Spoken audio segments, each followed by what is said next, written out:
పట్టణాభివృద్ధికి ఊతం అందించే బిల్లులు అసెంబ్లీ మండలి సమావేశాల్లో ఆమోదం పొందాయి. ముఖ్యంగా నాలా చట్టాన్ని రద్దు చేయడంతో ప్రజలకు ఉపశమనం లభించనుంది. దీంతో పాటు మున్సిపాలిటీలకు చెందిన 5 కీలక బిల్లులకు ఆమోదం లభించింది. కృష్ణా జిల్లా పెనమలూరు వైఎస్ఆర్ తాడిగడప మున్సిపాలిటీ పేరు మార్చారు.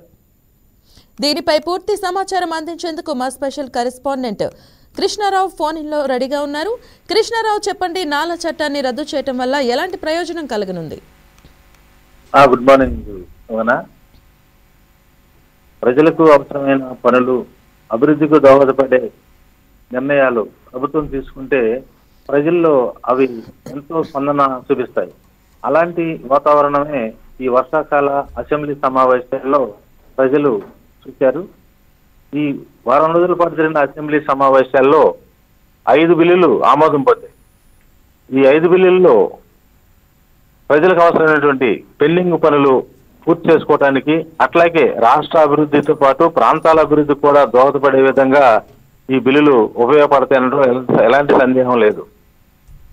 ఎప్పటి నుంచో పెండింగ్ లో ఉన్నటువంటి నాలా చట్టాన్ని రద్దు చేసి ఆ స్థానంలో కొత్త చట్టాన్ని డెవలప్మెంట్ యాక్ట్ కింద తీసుకొచ్చారు. ఈ నాలా చట్టాన్ని రద్దు చేయడం మూలంగా ఏదైతే రైతులకు, పెట్టుబడిదారులకు కూడా ఉపయోగపడేటువంటి అంశాలు దీంట్లో ఇమిడి ఉన్నాయి.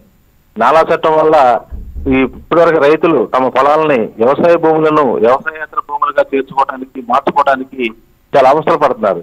ఇలాంటి పెండింగ్లు ఎన్నో అన్ని మున్సిపాలిటీల్లోనూ పెండింగ్ లో ఉన్నాయి. కృష్ణా జిల్లాలో మచిలీపట్నంతో పాటు గుడివాడ, పెడన, ఉయ్యూరు, ఈ మున్సిపాలిటీల్లో, తాడిగడప మున్సిపాలిటీల్లో ఈ తరహా నాలా చట్టంతో ఇబ్బంది పడుతున్న రైతులు, అట్లాగే పెట్టుబడి కోసం వచ్చినటువంటి పెట్టుబడిదారులు ఆ భూములకు ఈ చట్టంతో ఎదురవుతున్న సమస్యల మూలంగా ఉన్నారు.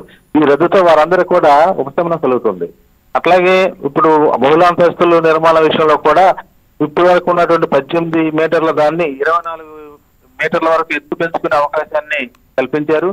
దీని మూలంగా బహుళాంతస్తుల నిర్మాణాల విషయంలో కూడా అడ్డంకులు కలగిపోయాయి.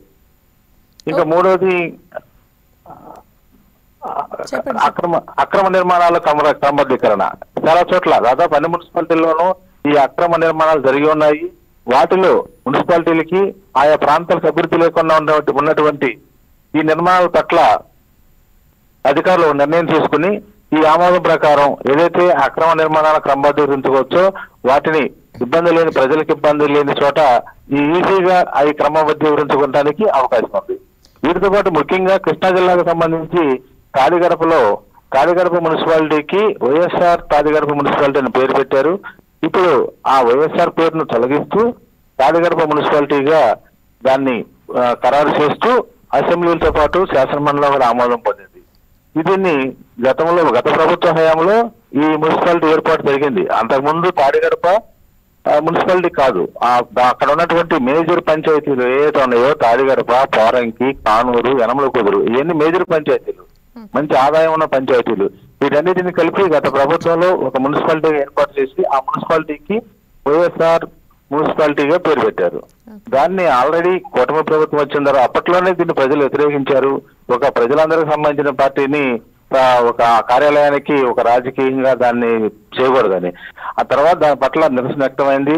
దాని మీద కూటమిలో ప్రభుత్వం వచ్చిన తర్వాత దాని మీద ఫిర్యాదు వెళ్ళడంతో ఈ నిర్ణయం తీసుకుని తాడిగడప మున్సిపాలిటీకి వైఎస్ఆర్ పేరును తీసేసి తాడిగడప మున్సిపాలిటీగా దాన్ని నామకరణం చేశారు. చూస్తే మన కృష్ణారావు, బహుళాంతస్తుల ఎత్తు పెంపు చేయడం నిర్ణయించడం జరిగింది. దీని పట్ల ప్రజలు ఏమంటున్నారు? దీనివల్ల నష్టాలు కలిగే అవకాశం ఏమైనా ఉందా? నష్టాలు అంటే ఇప్పుడు ప్రజలకు సంబంధించినటువంటి ఇది 2017లో అప్పుడు 2017లో అప్పటి గవర్నమెంట్ 12 అడుగులు ఉన్నటువంటి బహుళాంతస్తు నిర్మాణాన్ని 18 అడుగులు పెంచడం జరిగింది. ఈ 12 అడుగుల నుంచి 18 అడుగులు పెంచడంతో చాలా మంది ఆ G+2 కానీ అలాంటి కట్టుకోవడం అనేది జరిగింది. తర్వాత అంతకు మించి నిర్మాణాలు చేసుకోవాలంటే ప్రత్యేక అనుమతులు, ఆ తర్వాత తనకు ఎదురయ్యే సమస్యలు, ఇబ్బందుల నుంచి ప్రజలు బహుళాంతస్తులు బిల్డింగ్లు కట్టుకోవాలంటే ఇబ్బందులు పడ్డారు. ఇప్పుడు ఉన్నటువంటి పరిస్థితులు, మన రాష్ట్ర విభజన జరిగిన తర్వాత అమరావతి రావటం, అట్లాగే మచిలీపట్నంలో పోర్టు నిర్మాణం దశలో ఉండటంతో ఈ కన్స్ట్రక్షన్స్ బిల్డింగ్ల మీద కూడా ప్రజలు, పెట్టుబడిదారులు దృష్టి పెట్టారు. ఆ విధంగా జరగటం కోసం దీన్ని దృష్టిలో పెట్టుకునే ఇప్పుడు ఎలాంటి ఇబ్బంది ఉండకూడదని దానికోసం ఈ బహుళాంతస్తుల్ని 18 మీటర్ల నుంచి 24 మీటర్లు పెంచుకునే అవకాశం కల్పిస్తూ కూడా ఈ చట్టసభల్లో ఆమోదం చేశారు. అయితే మరి తాడిగడప మున్సిపాలిటీ పేరు మార్పుపై ప్రజలు ఎస్పెషల్గా వైసీపీ అభిమానులు కానీ ఏమనుకుంటున్నారు? అసలు ఆ ప్రాంతానికి ఆ పేరు ఎందుకు చేర్చారు?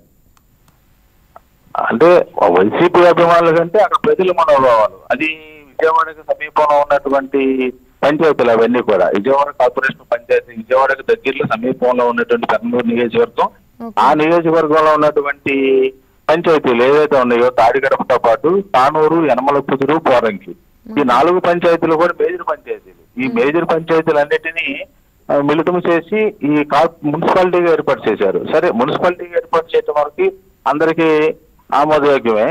కానీ తర్వాత దానికి అప్పట్లోనే ఆ పేరు పెడతాం పట్ల వ్యతిరేకత వ్యక్తమైంది. కానీ దాన్ని అప్పుడు ఉన్నటువంటి అధికార పక్షం వల్ల దాన్ని పట్టించుకోలేదు. ఇప్పుడు వచ్చిన తర్వాత right Krishnarao, thank you. Okay.